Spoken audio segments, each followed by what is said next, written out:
Y les voy a poner creo que ya me parece que les han enviado la exposición. He hecho 2 arreglos nada más, me parece que 2 diapositivas que he aumentado. Y vamos a ver.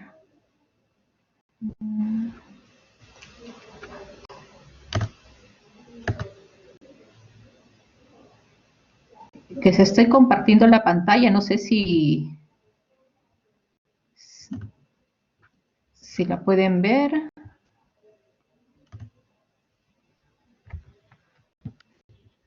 A ver. Un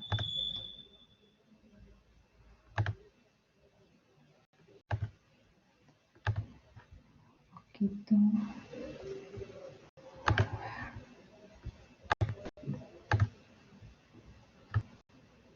Ah, ya, sí se podía ver entonces, ya, entonces.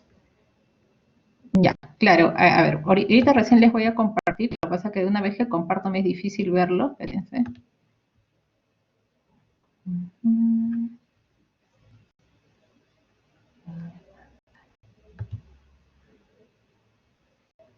Ya.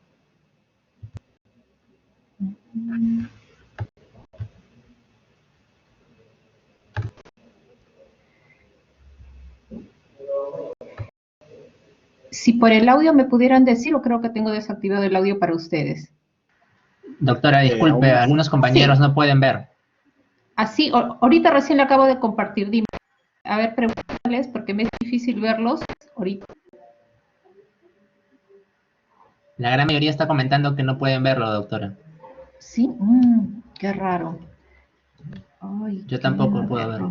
Sí, a ver toda la pantalla. En este momento. A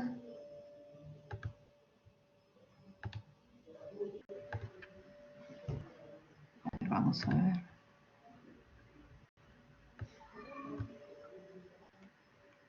Por el audio, díganme, por favor, si ahorita pueden ver la pantalla. No se ve, doctora. No puede ver las diapositivas. Nada. No se ve, doctora. Diapositivas no, doctora. Ah, ya, pero se ve mi pantalla ahorita. Sí, su pantalla sí se ve, doctora. Ya, ok. A ver, voy a colocar la diapositiva. ¿Ahora se ve la diapositiva? La diapositiva no se ve, doctora. Y ahorita lo acabo de poner, qué raro.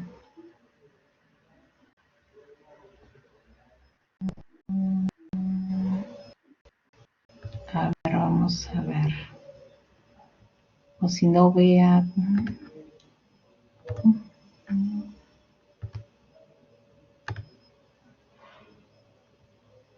A ver, si no lo voy a poner como.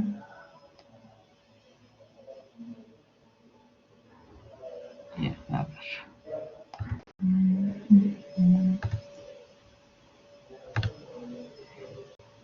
A ver.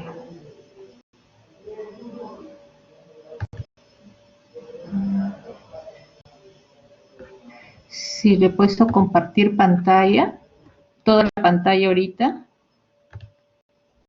compartir con audio y no me hace clip. Ahora sí. A ver, vamos a ver.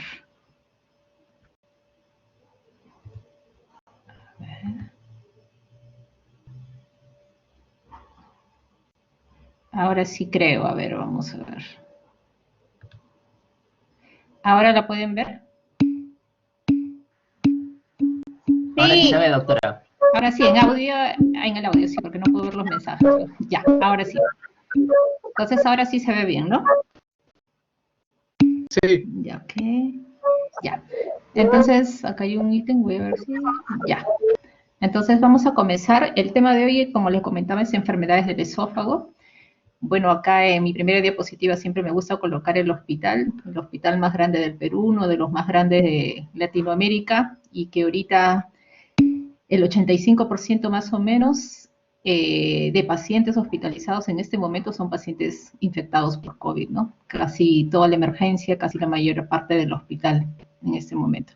Cualquier cosita, el delegado me avisa por el audio, ¿ya? Si es que hay algún problema. Entonces, vamos a hablar sobre anatomía del esófago en forma breve. Con respecto a la parte anatómica, vemos que la longitud del esófago más o menos es de 18 a 26 centímetros y esto va a variar de acuerdo a la edad del paciente, a la talla, al peso del paciente, pero si logramos medir desde la arcada dentaria superior, es decir, desde los incisivos hasta el cardias, más o menos tenemos una longitud de 40 centímetros. Esta longitud es útil cuando sobre todo hacemos endoscopías, ¿ya? El esófago es un tubo muscular hueco por donde va a pasar los alimentos y el alimento va a pasar gracias también a las ondas peristálticas que se producen en el esófago. El diámetro del esófago antero-posterior más o menos es de 2 centímetros, el diámetro transversal más o menos es de unos 3 centímetros y va a haber algunas patologías que pueden alterar en realidad este diámetro, ¿no? Entre deglución y deglución, el esófago se colapsa. Entonces vemos acá en el gráfico que el esófago transcurre por detrás de la tráquea. Luego, al llegar más o menos al bronquio izquierdo, el esófago se va a dirigir ligeramente a la izquierda y va a pasar por delante de la aorta y detrás del corazón. Esas más o menos son sus desviaciones. Y a nivel de la 10ª vértebra torácica va a pasar al estómago. Se va a convertir en estómago, se podría decir. Otra cosa importante en la parte anatómica es diferenciar dónde inicia el esófago. El esófago inicia a nivel del esfínter esofágico superior.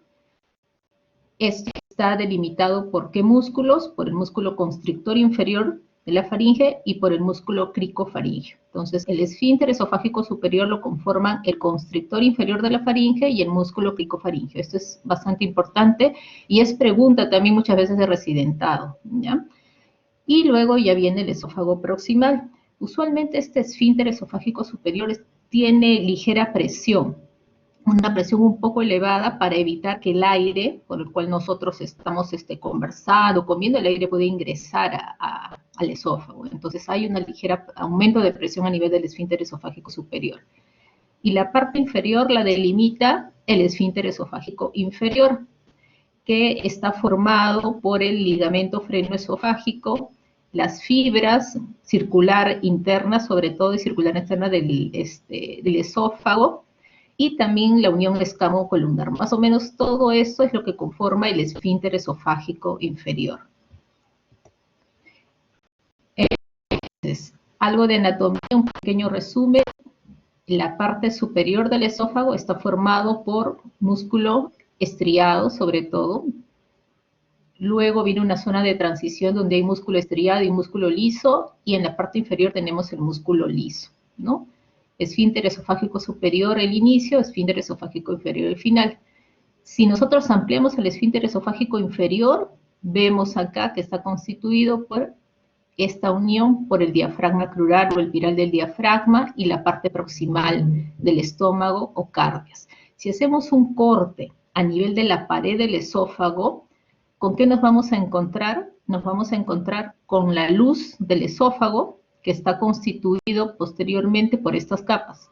La mucosa, que vemos el epitelio escamoso, estratificado.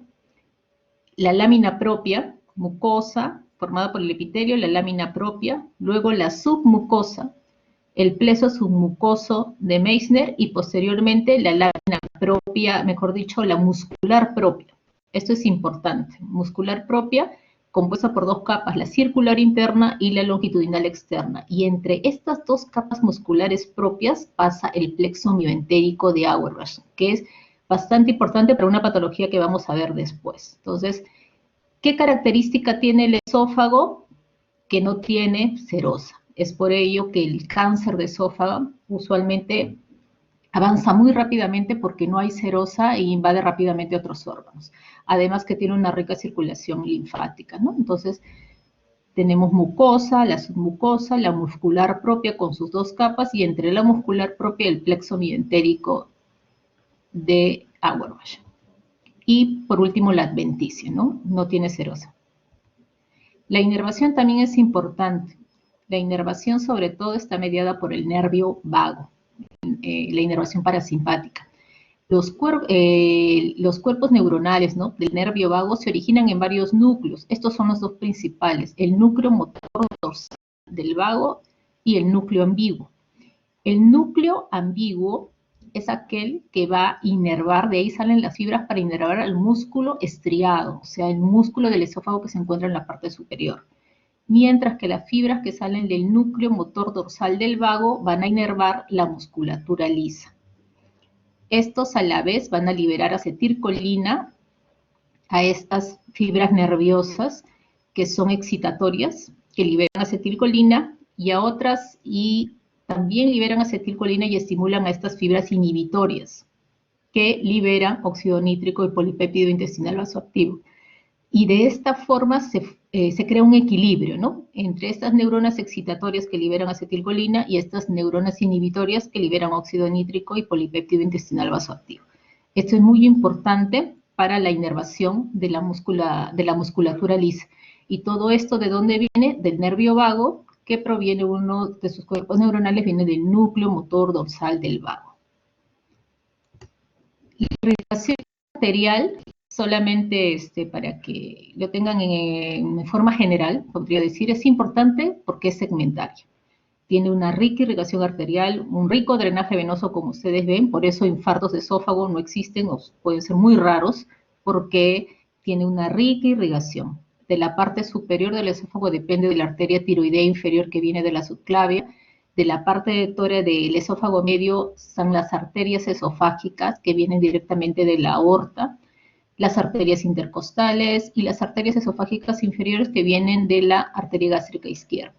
Y en lo que respecta al drenaje venoso, el drenaje venoso superior va a desembocar en la vena cava, el drenaje venoso del esófago medio en la ácigos y el drenaje venoso del tercio inferior en la vena porta. Entonces hay una rica irrigación arterial y drenaje venoso. Y en lo que respecta al drenaje linfático, se divide en la región cervical, en la región torácica y la región abdominal. Es importante esto porque cuando uno hable de cáncer de esófago, vamos a ver que el cáncer de esófago rápidamente disemina porque tiene una rica también, un rico drenaje linfático, y rápidamente se va a diseminar, aparte que no tiene serosa, ¿no? Tiene muchos ganglios. Entonces, vamos a hablar algo de embriología también muy brevemente, solamente vamos a hablar de lo más frecuente. Cuando se inicia, ¿no?, la etapa del desarrollo, nosotros sabemos que el feto, la formación de todos sus órganos del feto son en el primer trimestre del embarazo, así que en ese primer trimestre se van a dar lugar a la formación de todos los órganos del feto. Luego de ello, ya solamente es crecimiento, nada más. Entonces, las anomalías congénitas son relativamente frecuentes y se pueden deber ya sea a transmisión de defectos genéticos o también a factores intrauterinos, ¿no?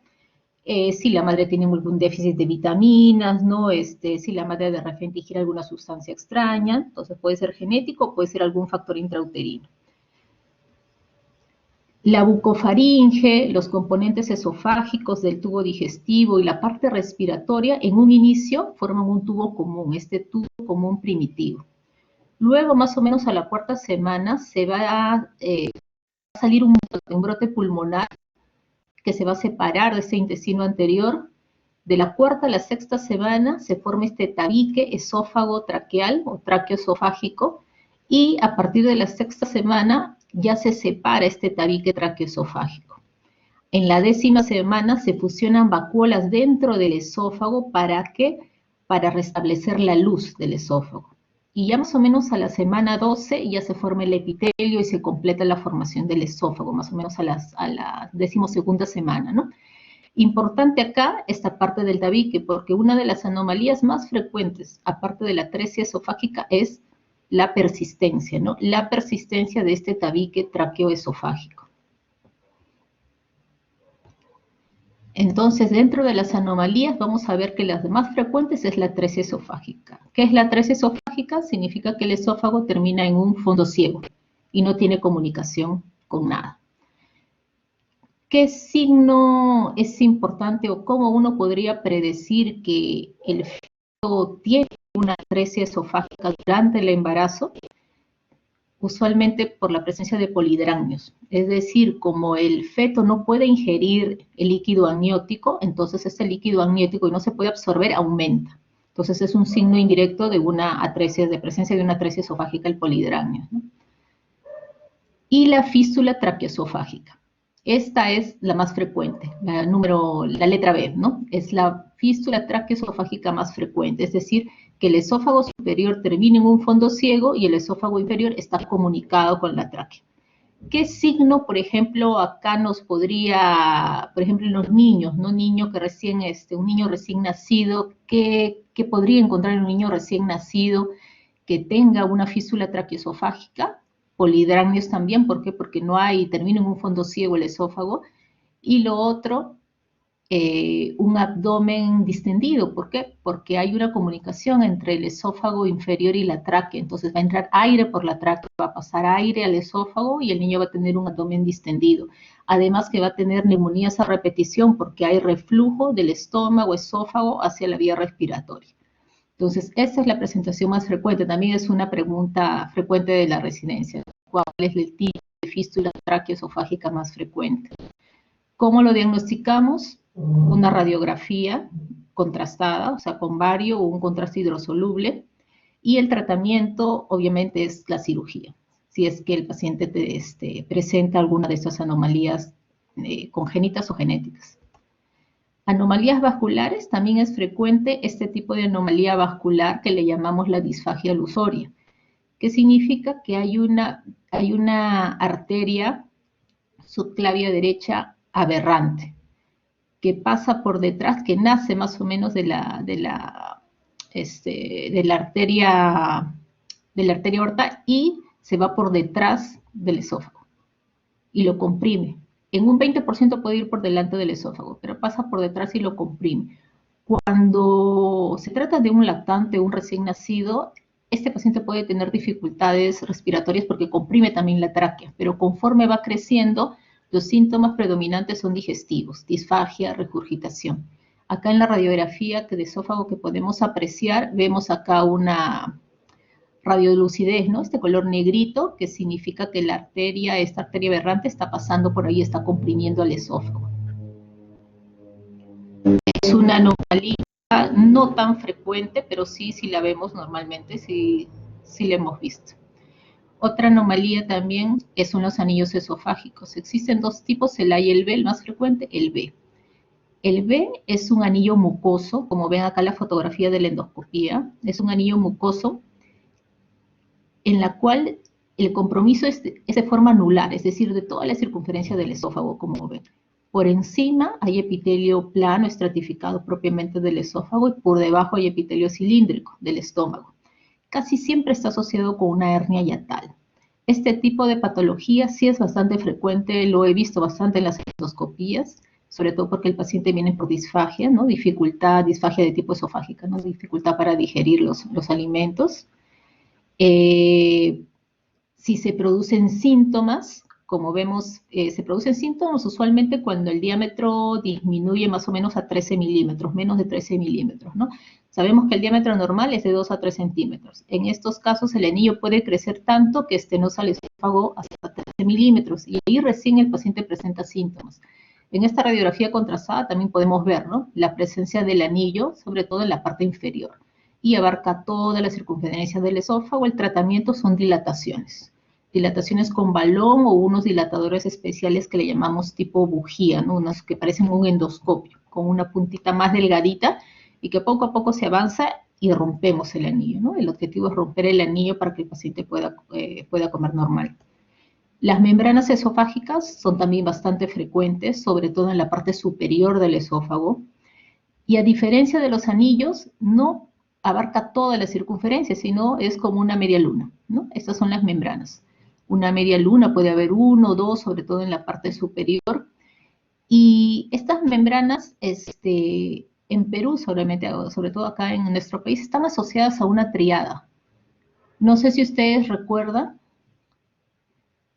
cómo se llama esta triada de membrana esofágica, anemia ferropénica, disfagia, algunas veces queilitis angular, las uñitas tipo cucharita. ¿Alguien recuerda? Dígalo con el audio. Plummer-Vinson. Así es, el síndrome de Plummer-Vinson o Gray-Patterson-Kelly, ¿no? Tiene dos, sí, así es. Muy bien. Entonces, y esto, sobre todo en el hospital, por ejemplo, yo me dedico a hacer dilataciones. Y buen grupo de mis pacientes que hago dilataciones son por anastomosis, pacientes que han ingerido cáusticos y las han tenido que operar y hacer anastomosis de faringe a estómago. Y otro grupo son estas membranas, membranitas esofágicas superiores, muy frecuente en mujeres con anemia ferropénica, ¿no? Entonces acá en Perú, por ejemplo, es bastante frecuente. Si ustedes se encuentran con una paciente así, no con anemia, con disfagia, sospechen que es una membrana, háganle primero una radiografía contrastada y si le sale esa membranita como vemos acá en la radiografía, entonces la derivan ya al caso para que le haga su endoscopía, ¿no? Pero sí, sí es bastante frecuente, hay que pensarlo, ¿no? Mujeres con disfagia y con anemia ferropénica.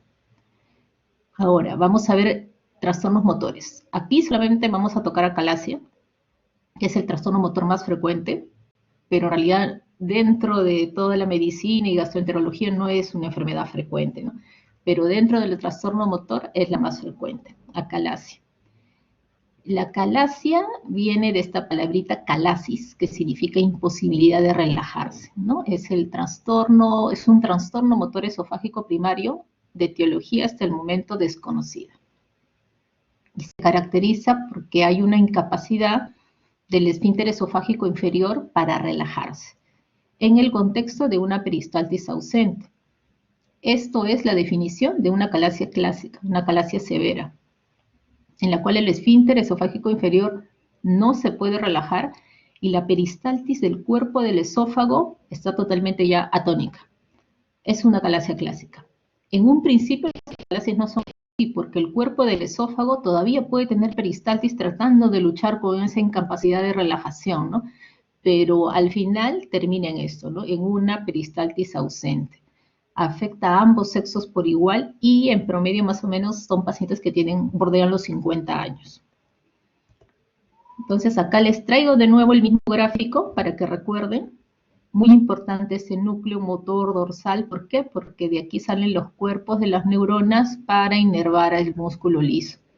A estas neuronas excitatorias colinérgicas y a estas neuronas inhibitorias nitrinérgicas.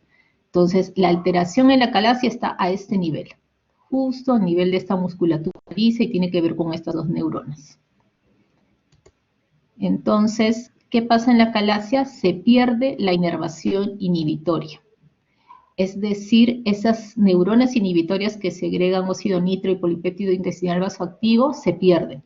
No sabemos por qué. Pueden ser causas extrínsecas, intrínsecas.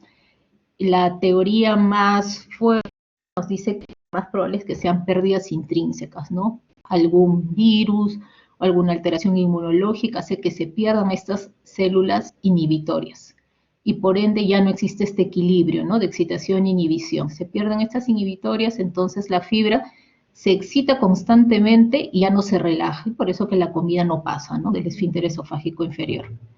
Entonces, cuando se hacen pruebas con colecistoquinina, que es un estimulante, acá tenemos una fibra postganglionar inhibitoria. Yo les estimulo colecistoquinina y me libera acá, ¿no? Vemos, hay una estimulación positiva. Estimula la neurona inhibitoria y esta segrega óxido nitro y polipéptido intestinal vasoactivo. Esto sucede en un paciente normal, hay un equilibrio. Pero ¿qué pasa en la acalasia? Se pierde esta célula inhibitoria. Entonces, cuando yo le aplico colecistoquinina, hay una constante estimulación del músculo liso y por ende este músculo no se va a relajar. Entonces, esa es la explicación en el caso de la acalasia. Entonces, nuestra fisiopatología más o menos se explica por eso. En una alteración en este influjo inhibitorio excitatorio. Esta disfunción resulta de la degeneración de las células ganglionares de ese plexo mientérico que ya les había mencionado, del plexo mientérico de Auerbach, del cuerpo esofágico y del esfínter esofágico inferior. Por ende, este esfínter al final se pone hipertónico, ¿no? Y se relaja incompletamente. Acá vamos a ver un gráfico. Primero centrémonos en el lado A. Todo esto sucede en un paciente normal. Vemos acá en el bulbo el núcleo ambiguo, que no lo vamos a tocar. y el núcleo motor dorsal. Los puntitos celestes son las neuronas excitatorias y los rojitos las inhibitorias, ¿no? Hay un equilibrio en todo el esófago de neuronas excitatorias, inhibitorias, preganglionares, postganglionares. Esto es una manometría, el gráfico de en medio. La manometría mide la presión a nivel del esófago. Si nosotros vemos la primera columna de la manometría, esta es una manometría normal en reposo, es decir, esfínter esofágico superior, que está acá arribita, el esfínter esofágico superior está acá en amarillito, ¿no? Tiene una ligera presión aumentada, ¿por qué? Porque no hay bolo alimentario que esté pasando. Pero ya en la segunda columna ingresa el bolo alimentario y la presión del esfínter esofágico superior disminuye para que pase el bolo. Y conforme pasan a las otras columnas, ya una vez que pasa el bolo, la presión superior ya va aumentando para empujar al bolo alimentario. Y conforme pasa el bolo alimentario por todo el esófago, la presión superior aumenta, la inferior disminuye y así sucesivamente hasta que ya pasa el bolo alimentario. Entonces, esto sucede en una persona normal, esta es una manometría normal, ¿ya? Y esto les presento porque la manometría usualmente es la técnica gold estándar para poder diagnosticar una calasia. ¿Cómo se presenta en promedio? Es una enfermedad crónica que se puede presentar poco a poco, más o menos un tiempo medio de 2 años hasta que el paciente sienta los síntomas marcados. Síntoma principal, disfagia. Regurgitación, ¿por qué? Porque como el esofágico inferior no se relaja, la comida se queda acumulada en la parte del esófago y el paciente puede regurgitar. Obviamente, como no come, o mejor dicho, todo lo regurgita, no pasa la comida, pierde peso. Tiene dolor torácico porque la comida se queda en el esófago y produce éstasis, produce muchas veces esofagitis. El paciente tiene dolor, tiene pirosis y tiene tos nocturna porque se aspira. Todo ese contenido del esófago se regresa, puede ir a la parte respiratoria y por eso el paciente tiene este reflujo faringolaringio que le llaman y tos nocturna persistente, ¿no? Estos son los síntomas que se presentan en la calasia. ¿Qué tenemos a la mano para el diagnóstico? Lo primero, más simple y que hay en todos los establecimientos, una radiografía contrastada. En este caso es una radiografía con bario. El primer gráfico, vamos a ver el signo típico que es el pico de pájaro o megaesófago, ¿no? O sea, vemos un esófago, un cuerpo del esófago dilatado. Termina en punta de lápiz, ¿no? O pico de pájaro. El contraste se queda mucho más tiempo y cuando se hace una videodeglución, las contracciones no son peristálticas, son desordenadas, ¿no? Entonces esa es la radiografía típica. Y en el lado B, aunque no parezca, también es un esófago, pero es una calasia muy avanzada, que inclusive si ustedes no le dicen que esto es esófago, uno podría pensar que es colon. ¿Por qué? Porque el esófago ha tomado la forma de un colon, que llaman esófago sigmoideo, debido a tal dilatación del esófago, cuando ya la calasia es de muchos años, se dilata tanto que ya parece un colon en realidad. Y lamentablemente en estos estadios a veces no se puede hacer mucho porque ya está demasiado avanzado. La endoscopía es necesaria, ¿por qué? Porque a veces podemos estar ante la presencia de una pseudoacalasia. O sea, pseudoacalasia es una falsa acalasia, es decir, a veces puede haber un tumor a nivel del esfínter esofágico inferior y no es una acalasia, sino es un tumor que está obstruyendo. Entonces, para descartar esta pseudoacalasia siempre es necesario una endoscopía. O sea, si yo tengo mi radiografía y ya lo diagnostiqué, entonces la endoscopía es mi segunda arma. Descartar una pseudoacalasia, descartar una lesión neoformativa. Cuando yo hago una endoscopía, usualmente el cuerpo del esófago, el esófago está bien dilatado, me encuentro con comida, me puedo encontrar con saliva, y cuando llego al cardias hay dificultad para la apertura del cardias. Y diferencio si esto es una calasia o es un tumor, ¿no?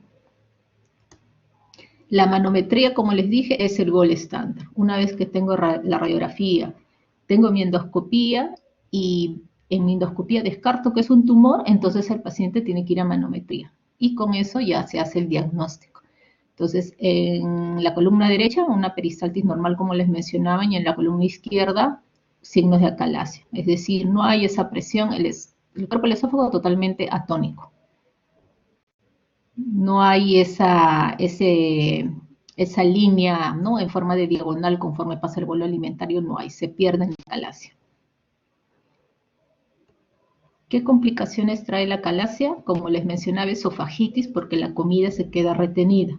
Inclusive se pueden formar hasta úlceras. El contenido del esófago puede aspirarse, o sea, ese contenido puede ir a la vía respiratoria.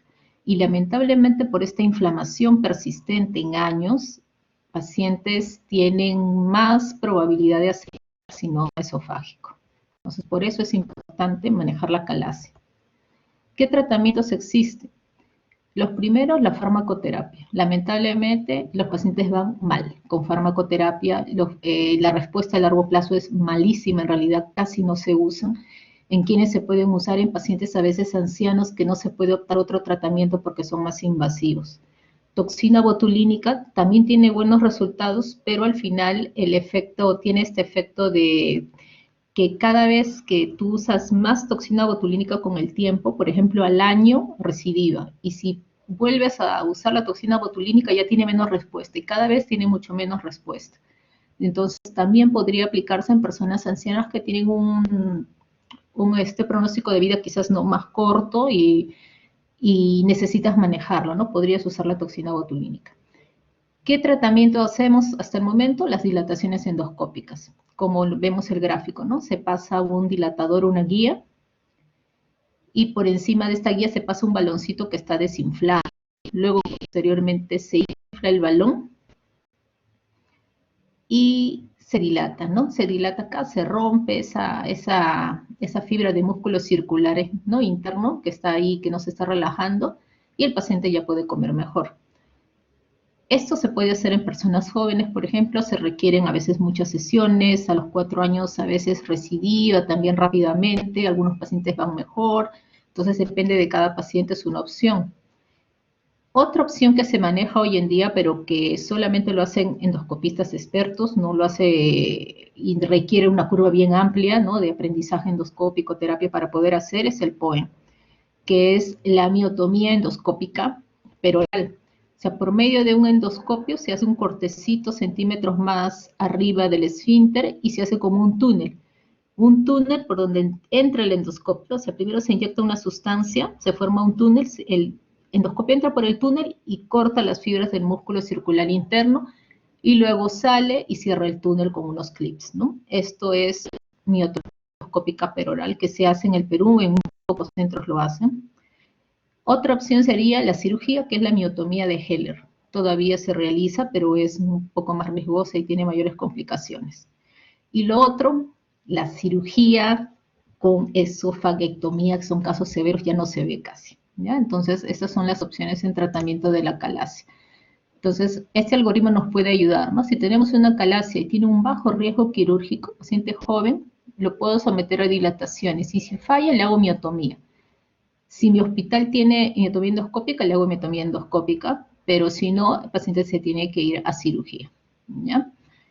Puede ser miotomía endoscópica, puede ser miotomía quirúrgica, y si falla la cirugía o esofaguectomía, ¿no? Pero si tiene un alto riesgo quirúrgico, preferible toxina botulínica, o sea, un paciente anciano, cardiópata quizás, ¿no? O con problemas respiratorios, toxina botulínica, y si falla, los nitratos o bloqueadores de calcio en un paciente con alto riesgo. Hasta aquí, chicos, ¿alguna pregunta?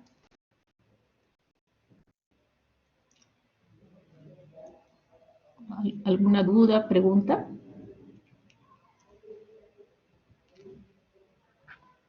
Bueno, no escucho voces. Me imagino que continuaré, o es que están dormidos todos. A veces los mensajitos, bien difícil de leerlos por acá hasta que me acostumbre. Pues cualquier cosa con el audio normal me hacen una pregunta. A ver, vamos a mirar acá. A ver. Acá veo. Ya, Anthony creo que está preguntando. Sí, doctora, Sí, buenas sí, tardes. dime, ¿cómo Disculpe, estás, una consulta. Anthony? O sea, más que todo, el tratamiento de la calasia o el manejo va a depender en cuanto al tema de la edad, más que todo. Así es, la edad y sus factores de riesgo, así es. Ya, doctora, gracias. Sí, ahora, si vemos nuestra experiencia en el hospital, por ejemplo, que tenemos bastante acalasia, se está manejando ahorita con el POEM, por ejemplo. La miotomía endoscópica peroral se está haciendo, hay un grupo en el hospital que lo está haciendo, es un grupo de unos 4 o 5 médicos que están haciendo su curva de aprendizaje para hacer POEM. Uno de ellos ya es experto en hacer este tipo de tratamiento. Felizmente, esto de los factores de riesgo cada vez se puede mejorar, lo hacemos con anestesiólogo, hay un anestesiólogo también presente en sala para disminuir todos los factores de riesgo en el paciente. Obviamente, si tengo un paciente más de 80 años con comorbilidades y que de repente con Alzheimer, Parkinson, qué sé yo, opto ya por otros tratamientos menos invasivos, ¿no? La toxina o si no darle medicación, ¿no? Pero va a depender bastante del paciente, ¿no? De su edad y de sus factores de riesgo. Entonces, vamos a ver el último tema, que es la neoplasia maligna. El tema era enfermedades de esófago, entonces se me encargó hacer algunas enfermedades que no están dentro de sus sílabus, pero que el año pasado sí estaban, ¿no? Pero ahora han modificado un poco el sílabus. Neoplasia maligna de esófago, que si bien es cierto no es una neoplasia, no es una de las más frecuentes acá en el Perú, pero sí es importante, sobre todo cuando estamos en atención primaria. Ustedes no sé qué especialidad van a coger, y les puede llegar un paciente a su atención primaria y ustedes tienen que decidir cuándo derivarlo, ¿no? Entonces, tenemos dos tipos de tumores de esófago, los epiteliales, que son los más frecuentes, el carcinoma epidermoide, el adenocarcinoma. Y los no epiteliales, linfomas, sarcomas, metastásicos, sobre todo de melanoma y cáncer de mama, que son los menos frecuentes. Casi, es bien raro en realidad verlos, ¿no? Más van a ver carcinoma epidermoide y adenocarcinoma. Entonces, por ejemplo, esta es una estadística de la Globocan. La Globocan siempre saca sus estadísticas sobre cáncer a nivel mundial. Es en realidad la base de datos más actualizada, se podría decir. Y a lo largo de los años, por ejemplo, si ustedes ven acá la de Perú, vemos que la más frecuente es el de próstata, ¿no? En el 2018 en ambos sexos, ¿no? Bueno, en varones próstata, pero está por encima de todos los cánceres, mama en mujeres, ¿no? Bueno, mujeres o en varones también, cáncer de estómago, colon recto, cuello uterino. Estas son las últimas estadísticas. Y en otros está el de esófago. El escamoso se mantiene estable. Antes el escamoso era el más frecuente en Perú. Actualmente se mantiene más o menos estable, pero el adenocarcinoma ahorita ha aumentado casi en 500% en los últimos 40 años. Y actualmente en Perú más o menos es el 50% de casos, o sea, ya estamos mitad a mitad. Antes no, antes se decía que el adenocarcinoma de esófago era de gente rica o de países desarrollados. Todo eso ha ido cambiando, ¿no? En Perú ahora ya tenemos 50-50. Vemos que acá estamos por el puesto, creo, número 26, más o menos en cáncer de esófago, ¿no? Entonces, el carcinoma epidermoide, ¿dónde más va a estar? Tercio medio, más o menos. Más frecuentemente lo encontramos en tercio medio, mientras que el adenocarcinoma lo encontramos más en tercio inferior. Obviamente, ¿por qué? Porque está en contacto con la mucosa, con el epitelio cilíndrico, ¿no? De estómago. Entonces, más encontramos adenocarcinoma en el inferior y carcinoma epidermoide en el tercio medio. Los dos tienen características epidemiológicas distintas, tienen factores de riesgos distintos. Por eso hablar por separado, ¿no? Del carcinoma epidermoide es más frecuente en varones, sexta década de la vida, o sea, personas de edad. Se relaciona con un estatus socioeconómico bajo y tiene una variabilidad geográfica. Por ejemplo, ¿no? A modo de comentario, hay una población de mayor riesgo que se le llama el cinturón de cáncer esofágico del Asia Central. La zona de China-Irán tiene mucho cáncer esofágico de tipo epidermoide y se ha hecho estudios de por qué. Se ha visto, por ejemplo, que ellos tienden algunas costumbres, como por ejemplo consumir el té hirviendo, o sea, no caliente, sino hirviendo, ¿no? Es una costumbre de ellos. O también consumir también ciertos tipos de arroz, ciertos tipos de comidas refritas, ¿no? Pero más he visto esta relación con el té caliente, el té hirviendo, ¿no? Entonces, por eso es que dentro de uno de los factores de riesgo está el consumo de estas bebidas y algunas hierbas también en esta zona de Asia Central.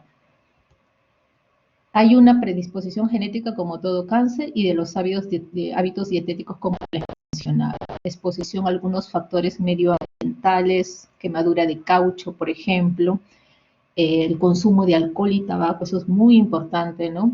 Alcohol y tabaco, se podría decir, es una de las primeras, de los más relacionados a cáncer de epidermoide. Y enfermedades de alto riesgo, como mencionaba, acalasia, que ya la mencionamos, ¿no? El síndrome de Brammer-Robinson, de largo, se podría decir, este síndrome de larga evolución también podría evolucionar a carcinoma epidermoide si no lo tratamos. La tilosis, que es una enfermedad genética que se caracteriza por una hiperkeratosis de la palma de las manos, la planta de los pies, y tiene un color negruzco, por ejemplo, que es una enfermedad genética que también tiene predisposición para carcinoma epidermoide de esófago. Las esofagitis cáusticas, aquellos pacientes, sobre todo los gestos suicidas, ¿no? Intentos de suicidio, que han tomado su lejía, ácido muriático, y que han ido bien, pero en años, 20 años de repente post esta injuria por estos cáusticos, también podría ser cáncer de epidermoide. Entonces, estos pacientes que han tenido intentos o gestos suicidas tienen que hacerse controles endoscópicos. También antecedente de cáncer de cabeza y cuello. Eso sobre todo lo he visto bastante en Brasil. Paciente que tiene cáncer de cabeza y cuello, sometido a radioterapia y que aparentemente se ha curado del cáncer de cabeza y cuello, con años después puede ser cáncer de esófago. Entonces también entra en un programa de despistaje. Gastrectomías previas y virus del papiloma humano. El adenocarcinoma es diferente. Más o menos el 50-50, también es más frecuente en varones, acá he puesto 60 años, pero en realidad el adenocarcinoma puede darse en personas un poquito más jóvenes, un poquito menos de los 60 años. Este no está relacionado con hábitos tipo tabaco, tipo alcohol, ¿no? Vamos a ver que hay otros factores de riesgo en el adenocarcinoma. Importante, el esófago de Barrett. Este es el factor de riesgo más relacionado a adenocarcinoma de esófago. 60 veces más riesgo de adenocarcinoma que la población general, los que tienen esófago de Barrett.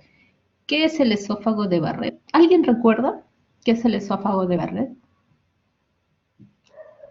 ¿Es el cambio de epitelio? Ya. Es una metaplasia intestinal. Metaplasia. Así es una metaplasia de tipo intestinal. ¿Por qué? Porque también hay metaplasia de tipo gástrica, ¿no? Entonces es una metaplasia de tipo intestinal, ¿ya? Y se caracteriza por unas lengüetas, ¿no? Que van hacia arriba del esófago, ¿no? Son unas proyecciones de la mucosa del estómago que van hacia arriba. Para diagnosticarla se necesita biopsia, no endoscopía solamente. Por ejemplo, en esta foto uno ve un islote acá arriba que se está proyectando, otro islote por acá, pero puede ser metaplasia gástrica, entonces es necesario tomar biopsias. Y hay protocolos para tomar varias biopsias en esta zona para descartar el esófago de Barrett. Y en esas biopsias no solamente hay que buscar esófago de Barrett, o sea, metaplasia intestinal, sino displasia. Porque hay esófagos de Barrett con displasia, de bajo grado, de alto grado. Si son de bajo grado, ver si están bien localizadas para hacer resecciones, si son de alto grado de hecho, hay que hacer resecciones. ¿Por qué? Porque eso es una lesión ya premaligna, ¿no? Está en camino ya el adenocarcinoma. Entonces ahora se hacen estos despistajes, sobre todo en ¿quiénes? En pacientes que tienen síntomas de reflujo más de 5 años. Múltiples factores de riesgo, es decir, edad más de 50, raza blanca, hombres obesos. Y familiares en primer grado que han tenido esófago de Barrett o adenocarcinoma de esófago, tienen que hacerse endoscopías, ¿ya? Características clínicas, los dos son bastante semejantes, pero recordar que como el carcinoma esofágico o el cáncer escamoso, ¿no? Aparece más en la parte media, la disfagia es más alta, ¿no? Es un paciente que consume sus alimentos y tiene dificultad para pasar los alimentos, ¿no? más arriba. Mientras que los adenocarcinomas, el paciente deglute bien, pero siente que algo se está quedando, ¿no? Y el mismo señala. Entonces, con el tiempo uno aprende, ¿no? A tener una disfagia orofaringea más alta de una disfagia esofágica, ¿no? De un adenocarcinoma. Disfagio, dinofagia, pérdida de peso, la pseudoacalasia, como les mencionaba. Y bueno, estos ya son cositas más raras, parálisis de cuerdas vocales, neumonías recurrentes, también sangrados, muchas veces sí, ha habido sangrados, hematemesis, y por ejemplo, recuerdo bastante hace un par de años el papá de una enfermera que debutó con una hematemesis terrible por un cáncer de esófago, Pero ¿qué había pasado? El cáncer había invadido tanto que había invadido la aorta. Y la hematemesis no era por el tumor, era por la comunicación con la aorta. O sea, el paciente sangraba, o sea, la sangre que botaba era de la aorta. Y obviamente esas hematemesis son mortales, ¿no? No hay, en realidad es muy poco lo que se puede hacer. Pero algunos debutan así, ¿no? Hematemesis puede ser por lesión de la misma tumoración o puede ser porque ya ha invadido otros órganos cercanos y entre ellos la aorta. Diagnóstico, endoscopia. Antes se podía hacer radiología, ahora cuando uno sospecha de cáncer, la radiología ya no nos ayuda mucho, a menos que sea una disfagia orofaringe y estemos dudando, ¿no? Entonces podemos hacer una radiografía, pero sí o sí necesitamos endoscopia porque necesitamos biopsia. Esta es una foto de un carcinoma epidermoide, la primera foto, y la segunda de un adenocarcinoma, que como vemos está en la parte inferior, ya inclusive pasando la línea Z, ¿no? Que todavía es parte de esófago, porque el esófago comienza en la unión esófago-gástrica, justo donde convergen los pliegues, ahí comienza el esófago, ¿no? Entonces todavía estamos acá en esófago. Inclusive si somos observadores vemos una lengüeta, ¿no? Una lengüeta de tejido ahí rosadito que se va hacia arriba, ¿no? Posiblemente tenga un esófago de Barrett.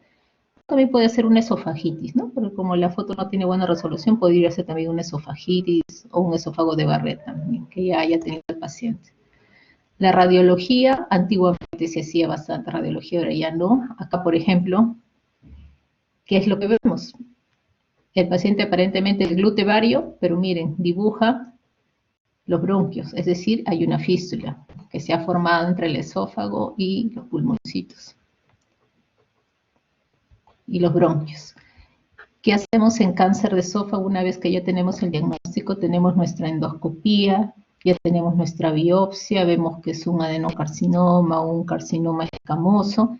El siguiente paso es estadificarlo, ¿no? Ya habíamos hablado de las partes de la pared del esófago que son muy importantes cuando ustedes sean internos, residentes, porque usualmente nosotros los clínicos nos encargamos de hacer la estadificación. Los cirujanos quieren todo ya listo, los cirujanos ya quieren de frente el estadio, ¿no? Así que los clínicos hacemos todo el estadio y se lo presentamos al cirujano y ellos ya deciden si lo operan. Entonces, ahí vemos, ¿no? El epitelio, la membrana basal, la lámina propia, las musculares de la mucosa, la submucosa, la muscular propia, circular interna, longitudinal externa y el tejido perisofágico o adventicio, ¿no? Entonces, por ejemplo, acá tenemos HGD, una displasia de alto grado. Esta displasia de alto grado, lo bueno que está en el epitelio, o sea, no ha llegado a la membrana basal. Entonces, este tumor, por ejemplo, con alto grado de displasia se puede sacar por endoscopía. El T1 es ya cuando ya ha pasado la membrana basal, o sea, ya ha invadido la parte de toda la mucosa. Todavía podría ser endoscópico, pero muchas veces en esófago lo malo que por más que sean tumores pequeños, se han tomado los linfáticos, ¿no? Entonces podemos sacar el tumor, pero si ha invadido algún linfático, entonces igual ese cáncer va a avanzar. El T1 submucoso, cuando ya ha invadido acá la parte de la submucosa, la muscular es de la mucosa, ya rompió la muscular de la mucosa y está en la submucosa. El T2 cuando invade la muscular, el T3 cuando invade la adventicia y el T4 que invade otro órgano, como la aorta, por ejemplo, es lo más temido, ¿no? Invade la aorta. Entonces, esta clasificación junto con la N, N1, N0, que tiene que ver con la invasión ganglionar, más el M, ver si ha hecho metástasis, ustedes ya pueden sacar el estadio clínico, ¿no? Cada tipo de cáncer tiene diferente clasificación para su estadio clínico. Y luego ya viene la decisión quirúrgica, ¿no? Primero entonces endoscopía, el estadiaje, la decisión quirúrgica. El estadiaje, ¿cómo lo hacemos? ¿Cómo se hace el estadiaje de un cáncer de esófago? Tenemos tomografía, resonancia, tomografía por emisión de positrones que está muy de moda, y un examen muy bueno que es la ecografía endoscópica. Por ejemplo, la ecografía endoscópica me ayuda a ver exactamente en qué pared está esa tumoración, inclusive más que la tomografía, y hasta puede ayudarme a ver si hay algún ganglio comprometido. Y el tratamiento va a depender de la localización, ¿no? Si vemos que si está intramucoso o mucoso, podría resecarse por endoscopía. Si no lo está, cirugía. Y si lamentablemente es un cáncer que está más avanzado, puede ir a tratamiento paliativo, radioterapia, quizás quimioterapia, aunque ahí hay una diferencia también. Los carcinomas escamosos muchas veces van a veces a una quimio-radioterapia neoadyuvante, es decir, una quimio-radioterapia para disminuir el tumor y luego el paciente va a cirugía, ¿no? Entonces, en cáncer de esófago sí puede haber esa opción de una quimio-radioterapia neoadyuvante, o sea, antes de la cirugía. Esto es un algoritmo, por ejemplo, en cáncer, lo que podemos hacer, ¿no? Hacemos la esofagoscopía o la endoscopía esofágica. Una vez que tenemos el diagnóstico del tumor, una tomografía o una tomografía con emisión de positrones para buscar metástasis. Si lamentablemente encontramos una metástasis, el tratamiento es paliativo. ¿Qué tratamientos paliativos conocemos? Por ejemplo, obviamente los tumores de esófago obstruyen la luz y el paciente no puede comer. Entonces ahí me puede ayudar la colocación de un stent, por ejemplo a nivel de esófago, o colocación de una sonda nasogástrica, ¿no? Para que el paciente se pueda alimentar, porque hay que darle calidad de vida para el paciente. Una de las cosas que más afecta al paciente es no poder comer. El paciente quiere comer, e inclusive aunque no pueda pasar los alimentos, él quiere saborear, quiere masticar, ¿no? Y a veces simplemente el paciente lo mastica, lo saborea y lo bota porque sabe que después lo va a vomitar, pero eso le calma bastante la ansiedad al paciente. Él quiere saborear. Es muy importante para los pacientes el saborear los alimentos. Pero si en la tomografía vemos que es un estadio precoz, pero es un menos de un T2, es un N que está un poco dudoso, podemos usar aquí la ecoendoscopía, ¿no? La ecoendoscopía. Si vemos que es un T1A, es decir, invadido solamente mucosa, se puede hacer una resección endoscópica. Y si es un T1B, que ya está invadiendo ya musculares mucosales, una cirugía. Si es mayor, es un T3 o mayor, por ejemplo, lo que les decía, ¿no? Tratamiento neoadyuvante, ¿no? Cuando es mayor de un T3. Se hace ese tratamiento neoadyuvante, quimio, radioterapia, y luego se reevalúa el paciente, 8 semanas más o menos se reevalúa. Y si ha disminuido el tumor, suerte para el paciente, puede ir a cirugía y se cura. Pero si lamentablemente a veces el tumor no ha disminuido, o lo peor que puede pasar, que el tumor no disminuye y encima hace metástasis de intervalo. En ese tiempo de la quimioterapia hace metástasis, lamentablemente va a una paliativa nada más, ¿ya? Entonces, si es mayor de un T3 o un N0, es paciente va primero quimio, radioterapia, ¿no? Cuando está localizado un T1B, un T2, recién el paciente en estos casos puede ir a cirugía. A ver, creo que es la última diapositiva. Desde 55. A ver, chicos, ¿alguna pregunta?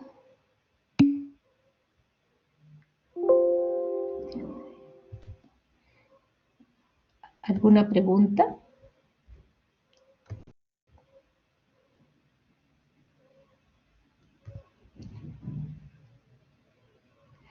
Ya, acá me hacen una pregunta, ¿me escuchan bien, no? Carla me hace una pregunta sobre esófago de Barrett y halitosis. En realidad no hay una relación entre esófago de Barrett y halitosis.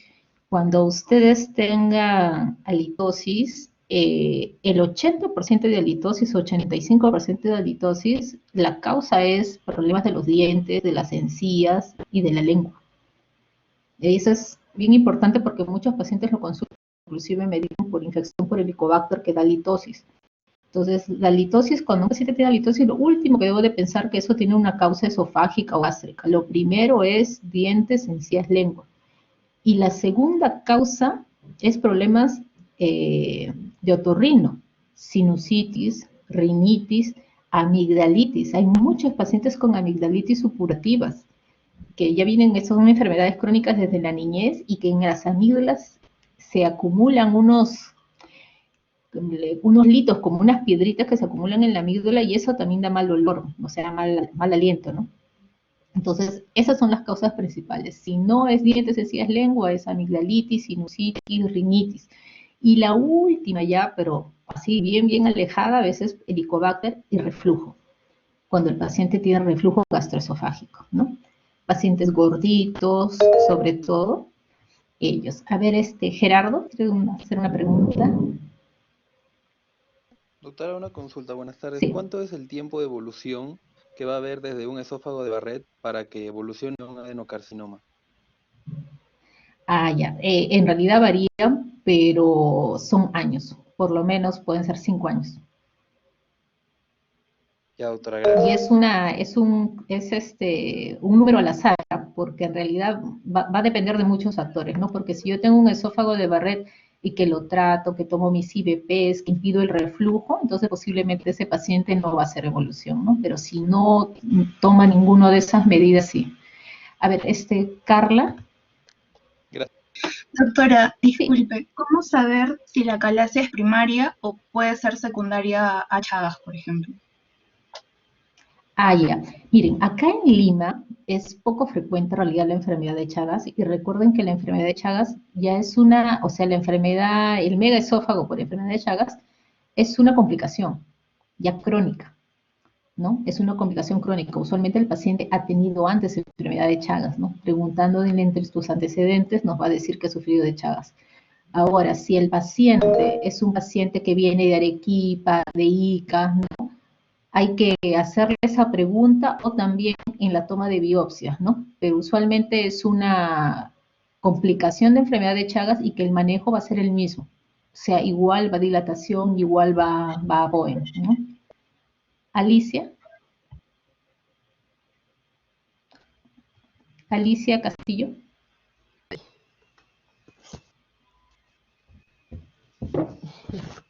Alicia, ¿me querías preguntar algo?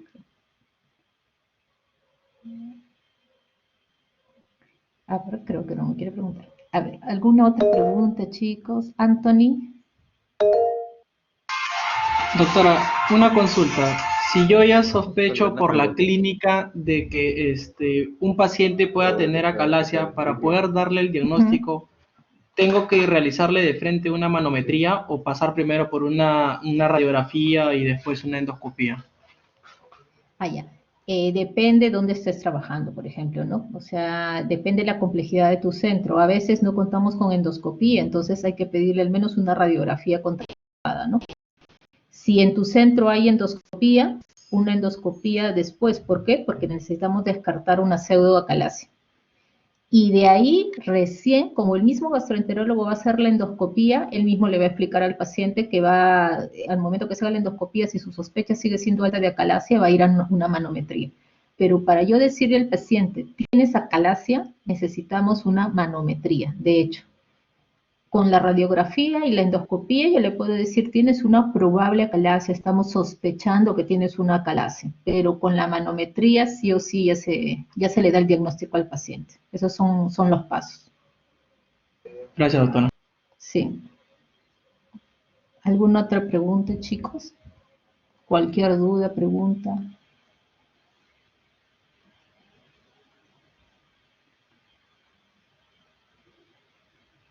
Ya, acá me preguntan, ¿la atresia esofágica luego de operar genera complicaciones? Mira, lamentablemente las complicaciones que puede generar después de la cirugía son ya complicaciones mismas de la endoscópica. ¿Qué pasa a veces? Momento que crece el niño, en esa zona de la sutura de la anastomosis, porque se ha unido, ¿no? El esófago superior se ha unido al inferior, esa sutura a veces puede producir mucha inflamación y a la larga puede producir estenosis en los niños. Esas estenosis esofágicas a veces se pueden manifestar años después, ¿no? O sea, no quizás de lactante, niño, sino conforme va creciendo, quizás llegue de adolescente y en la adolescencia pueda tener síntomas de estenosis.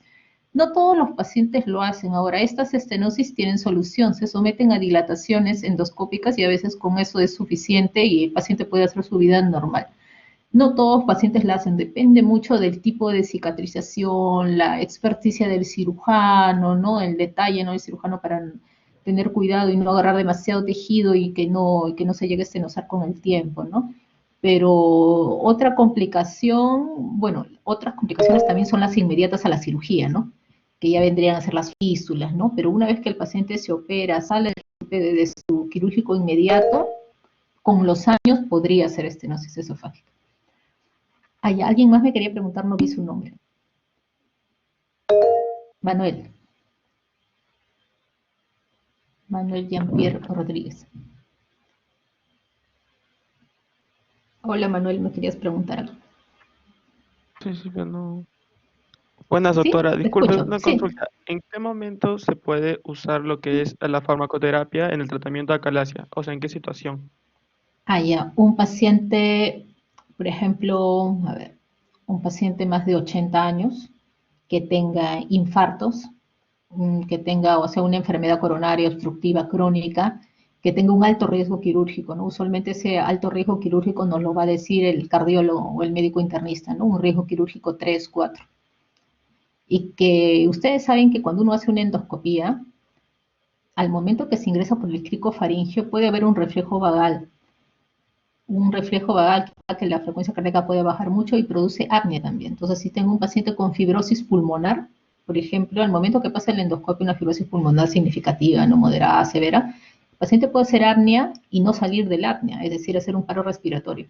Entonces, depende del riesgo quirúrgico del paciente para darle la farmacoterapia, ¿no?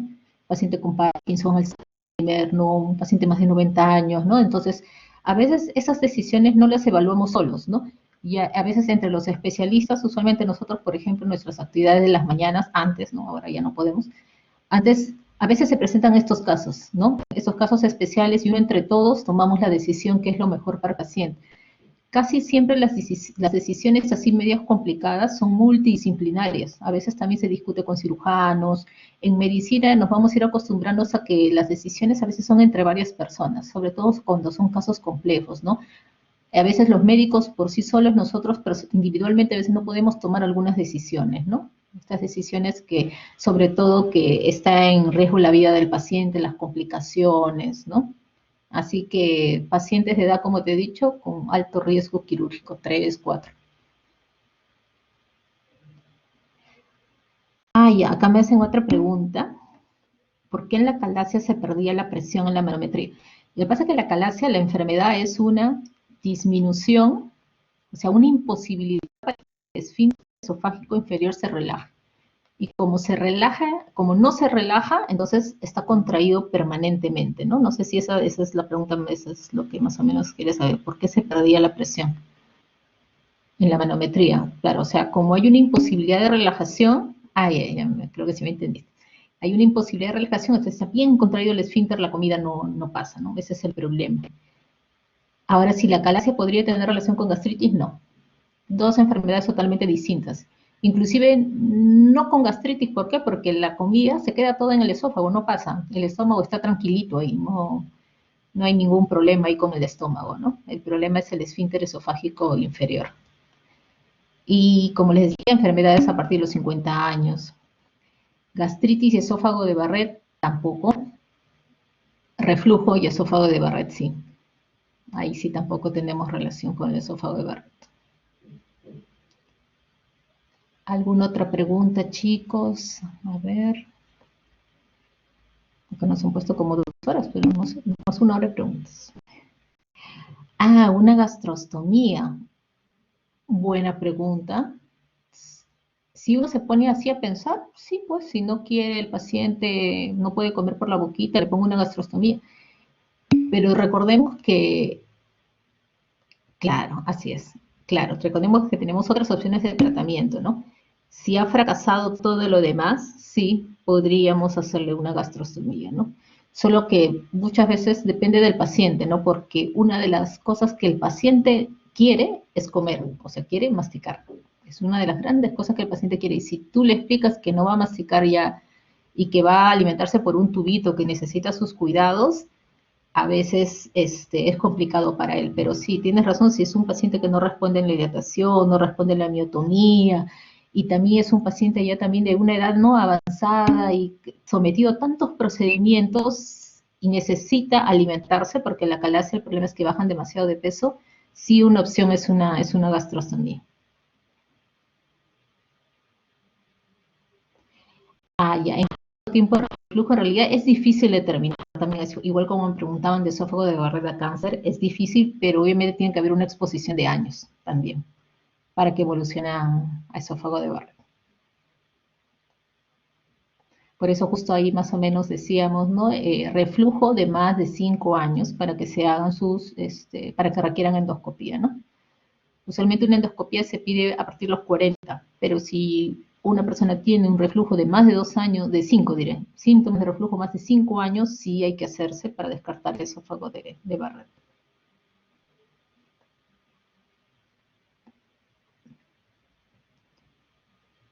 ¿Alguna otra pregunta, chicos? ¿Carolina?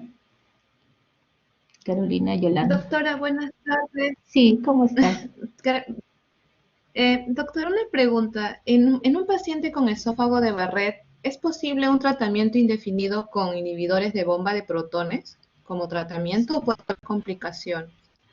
Claro. Entonces, sí, cuando hablamos de esófago de Barrett, lo que nos preocupa es la evolución al cáncer, ¿no?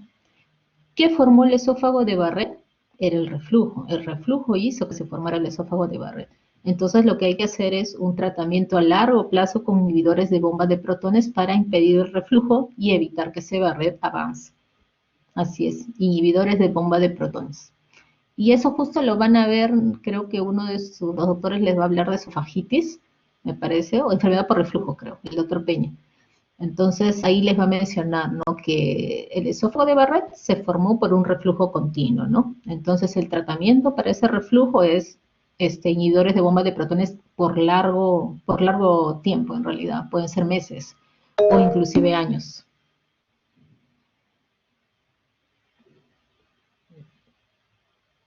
A ver, acá me ponen otra pregunta.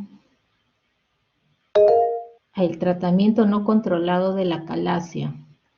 A un esófago de Barrett, ya que me preguntan, ¿el tratamiento no controlado de la calasia podría llevar a un esófago de Barrett? No, porque recuerden que el esófago de Barrett es un esófago por un reflujo gastroesofágico.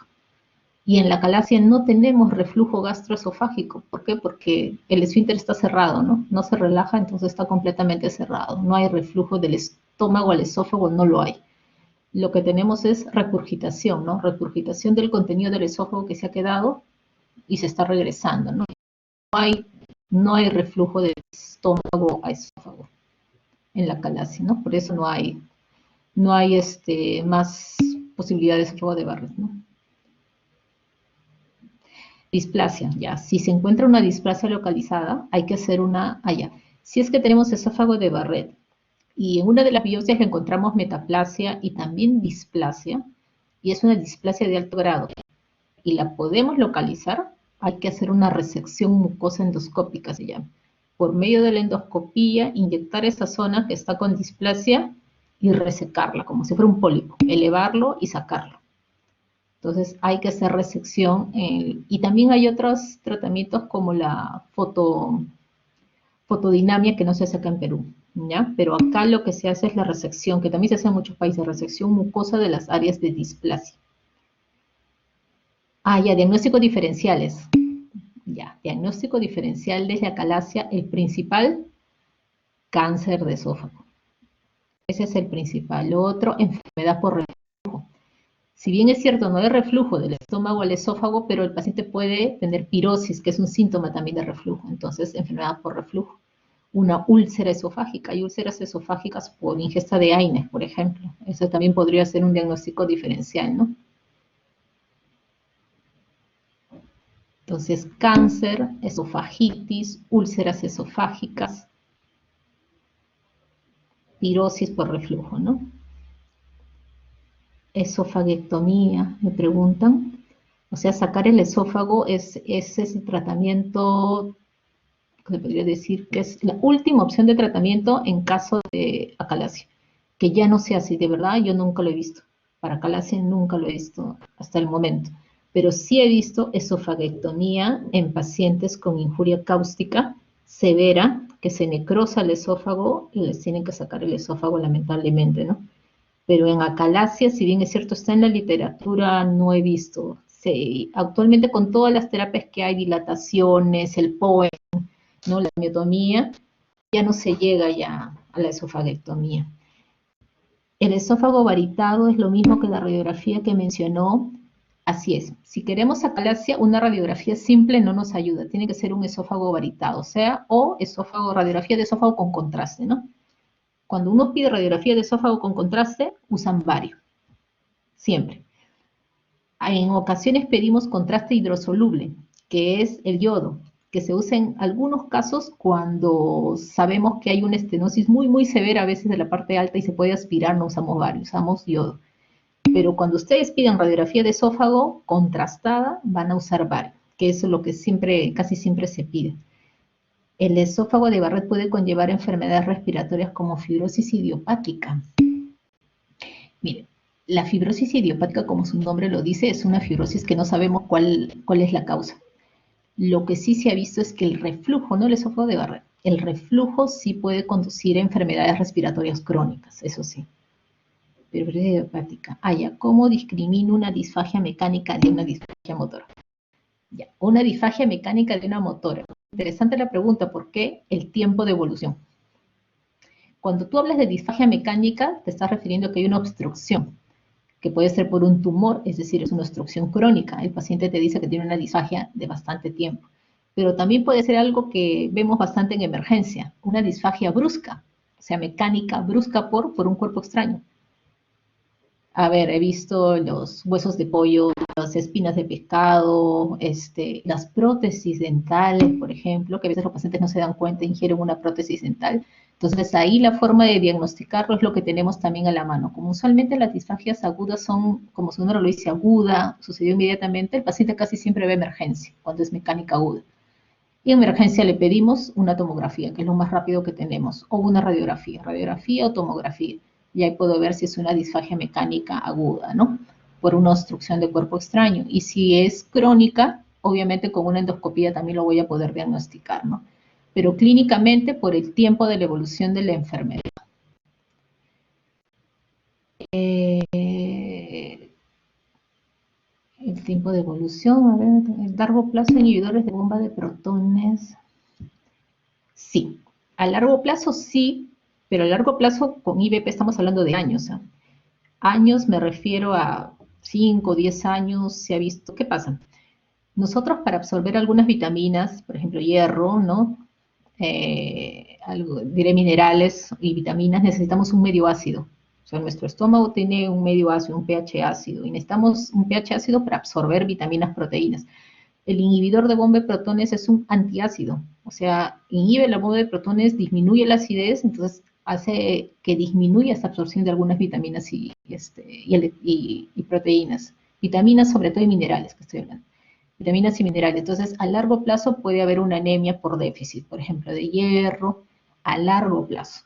Por eso siempre se valora el riesgo-beneficio de los pacientes. Pacientes con reflujo, con tendencia a esófago de Barrett, con tendencia a que eso pueda ser un cáncer, es alto. Así que riesgo-beneficio tiene que recibir IBP y le puedo dar un suplemento de vitaminas adicional, ¿no? Más se ha visto en personas ancianas, ¿ya? Otro efecto también son las neumonías, también en personas ancianas, ¿ya? Entonces, todo es riesgo-beneficio con el paciente. ¿Qué puede desarrollar ya con presencia de displasia? En realidad, alto, mire, cuando ya es displasia se considera un cáncer in situ, por si acaso, ¿ya? Cuando hay displasia ya es un cáncer in situ, ya estamos hablando. Entonces, ya se podría decir que estamos hablando de cáncer, por si acaso, ¿ya? Alto, en realidad no le podría dar una cifra así exacta, ¿no? Pero evolución en años. Displasia IBP, sí. El paciente, si es que tiene displasia, o sea, esófago de Barrett con displasia, tiene que seguir tomando IBP, porque ya sabemos que ese paciente tiene reflujo y ese reflujo le está aumentando el Barrett y ese Barrett puede ir a displasia. O sea, sí le sigo dando IBP, pero ya saben que si hay una displasia, que yo la localicé, la puedo sacar con una resección. Ya, si en esófago de Barrett no funciona el tratamiento con IBP y tampoco el quirúrgico, no, esofaguectomía en esófago de Barrett es demasiado extremo. Hay otras opciones, inclusive hay fundoplicatura. Para ustedes, como les digo, el doctor Peña les va a dar esa clase de esófago Barrett, me parece, esofagitis. Hay una opción de fundoplicatura para evitar el reflujo. Inclusive se está viendo se hace fundoplicatura laparoscópica también, ¿no? Así que sacarle el esófago a alguien ya es una opción que no es muy viable actualmente, ¿no? Sí, hay que tratar de ser lo menos invasivo posible en todas ¿cómo se dice? En todas sus especialidades, las especialidades que hagan, hay que hacer siempre, llevar a ver lo menos invasivo posible, no vamos de menos a más. Pero qué bueno que me hagan todas esas preguntas, qué interesante. Cuando usualmente dictaba presencial nadie hacía preguntas. Acá, acá ahora hacen bastantes. A ver, ¿algo más? Sí. Divertículos de Zenker. Los divertículos de Zenker son divertículos a nivel del esófago. Hay una zona que le llamamos el triángulo de Killian. Esa zona se debilita en el esófago superior y se forma un divertículo posterior. O sea, en la pared posterior del esófago se forman estos divertículos de Zenker por debilidad, ¿no?, de esta zona o triángulo de Killian. Y como se forma este divertículo, muchas veces cuando comemos, los alimentos se pueden quedar ahí en el divertículo. Entonces nosotros comemos y el alimento se queda en el divertículo. El signo aquí típico es la litosis, el mal aliento, porque el alimento se queda ahí en ese divertículo, ¿no? Y a veces como se queda en el divertículo, el paciente después se echa, duerme y ese contenido refluye y sale hacia a la parte respiratoria y se puede tener mucha tos persistente o hacer neumonías a repetición, ¿no? Entonces, el problema del divertículo de Zenker, aparte del síntoma, que es la litosis típica, son las neumonías a repetición. Raros son las perforaciones. Una vez he visto una hemorragia por divertículo de Zenker, justo el año pasado, pero es algo muy, muy raro, ¿no? Pero la mayoría es halitosis y la dificultad, ¿no? El paciente siente que tiene que hacer ciertas maniobras para que pase la comida, ¿no? Y él mismo dice, levanta los hombros, siempre dicen, yo levanto los hombros o me aprieto el pecho, me muevo, hago todo un movimiento y puedo deglutir, ¿no? Y la radiografía contrastada nos va a dar el diagnóstico.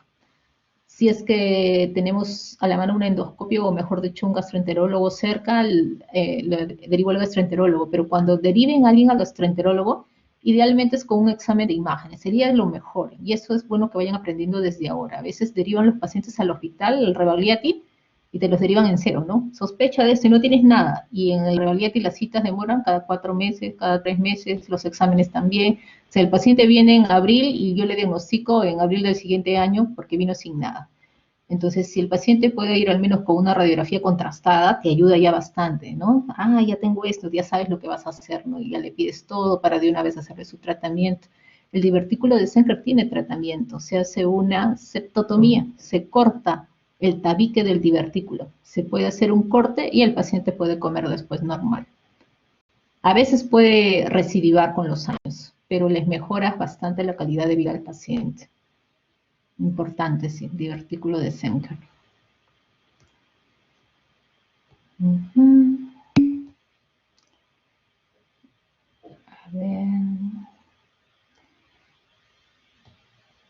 A ver, chicos, una pregunta más o ya están cansados. Lo que quería preguntarles es, aprovechando ahora yo voy a hacer la pregunta, con el delegado de repente, ¿cómo vamos a hacer los seminarios y las prácticas? ¿Han conversado con su coordinador?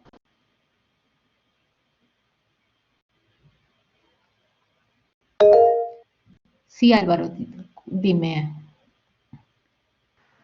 Doctora, buenas tardes. Con respecto a los seminarios, el doctor Cano informó que va a ser un día por cada sede, es decir, los días lunes le toca el 2 de mayo, día martes a Rebagliati, día miércoles al Hospital de Policía, jueves al Hospital Hipólito y viernes a María Auxiliadora. Los seminarios van a ser a las 11 de la mañana hasta el tiempo que dure, y con respecto a la rotación me informó que a partir de la siguiente semana ya estaría procediendo a repartir a cada alumnado con distintos docentes. Ya, entonces mañana que es el seminario se dicta a todos ustedes igual, a todo el grupo. Sí, a todo el grupo. Sí, porque mañana es Rebagliati, o sea, nos tocaría a mí, y creo que es enfermedad ácido-péptica. Lo ideal de los seminarios es que ustedes lo preparen, pero como es de un día para otro, no creo que puedan hacerlos para mañana, ¿o sí? Complicado, ¿no? Ya, si no, yo mañana vamos a hacer algo de enfermedad ácido-péptica. A las 11 de la mañana me comentas, Álvaro, creo, ¿no? Álvaro, sí, 11 de la mañana, ¿no? Sí, doctora, a las 11. Igual tendría que comunicarse con el delegado, que es Anthony Salas, para que coordine con él, porque él es el delegado de la sede. Pero Anthony debe estar acá en esta teoría, ¿no? Sí, él Sí, estaba doctora, acá aquí estoy. presente. Ah, ya, ya. Entonces, igual los seminarios son para todos, ¿no? O sea, si bien es cierto, los martes es Rebagliati, pero se dicta para todos ustedes que son 160 y tantos, ¿no? Así es, ¿no? Sí, doctora. Ya, chicos. Y dígame, ¿y las prácticas, o sea, van a reunir, cómo van a hacer con las prácticas la próxima semana? ¿Mediante este sistema o cómo van a...? Doctora, con respecto a las prácticas, el coordinador me informó que va a depender de cada docente y cómo lo maneje con el grupo de alumnos que va a manejar, ya sea si utiliza esta plataforma o por Skype o por Zoom. Ya cada docente maneja eso. Ah, ya, ya, sí, pues porque es algo bastante nuevo para todos nosotros. Obviamente lo ideal es ver al paciente, ¿no? Eso sería lo ideal. Ahora va a ser complicado, sobre todo por los riesgos. Uy, mi internet está mal. Sobre todo por los riesgos, va a ser bastante complicado, pero vamos a tratar, ¿no? De ver lo mejor posible, sino presentarles unos casos clínicos, ¿no? O sea, casos clínicos como si fuera un paciente, darle sus síntomas, sus signos, todo, ¿no? Como son grupos pequeños, sí se va a poder hacer eso. ¿Me escuchan? ¿O está mal? ¿Sí? Ah, ya está bien. Me hicieron una pregunta más, creo, por aquí. Ah, ya, mira, me hicieron una pregunta muy importante. Si la disfagia es un síntoma tardío en el cáncer esofágico, ¿cuáles son los síntomas más precoces? Lamentablemente, el cáncer esofágico da síntomas solo cuando está avanzado. Por eso es que tenemos que identificar pacientes con factores de riesgo. Si el cáncer esofágico comienza a partir de los 50, 60 años, por eso es que a todo paciente a partir de los 40 tiene que hacerse una endoscopía de despistaje, todos a partir de los 40, y hacer seguimientos cada 5 años si no encontramos nada, o cada 3 años, cada año, de acuerdo a lo que vamos encontrando. Felizmente en Perú no es muy frecuente el cáncer de esófago, pero si es un paciente fumador, que toma alcohol, mucho alcohol y es fumador de larga data, necesita endoscopías de seguimiento. Pues son pacientes con alto riesgo. Y felizmente, como siempre me preguntan sobre Barrett y progresión a cáncer, es en años, es en muchos años. Por eso, cuando encontramos adenocarcinoma de esófago, o sea, en el nivel inferior, ¿no?, del esófago, pacientes van muy bien. Pacientes van bien, el paciente se opera. Lamentablemente, si tú encuentras un cáncer de esófago inferior, o sea, adenocarcinoma, el tratamiento es quirúrgico y es una gastrectomía total con esofaguectomía ampliada, con esofaguectomía parcial. O sea, le sacas el tercio inferior del esófago con todo el estómago. Esa es la parte fea, ¿no? Pero el paciente usualmente tiene un buen pronóstico, un adenocarcinoma tiene un buen pronóstico. Después que se opera, se cura. El cáncer escamoso usualmente se encuentra muchas veces más avanzado. Entonces es triste, como les dije, ¿por qué el cáncer de esófago usualmente estaba bien avanzado desde un inicio? Porque tiene una rica red linfática, no tiene serosa. Y una red linfática que debajo, no sé si recuerdan la anatomía, en la submucosa hay un plexo que se llama el plexo de Meissner, plexo submucoso de Meissner. Entonces, cuando el cáncer afecta, imagínense, solo la submucosa, por ese bendito plexo submucoso de Meissner, ya puede invadir ganglios alejados, solo por ese hecho. Entonces, ese es el gran problema del cáncer de esófago, ¿no? No tiene síntomas precoces.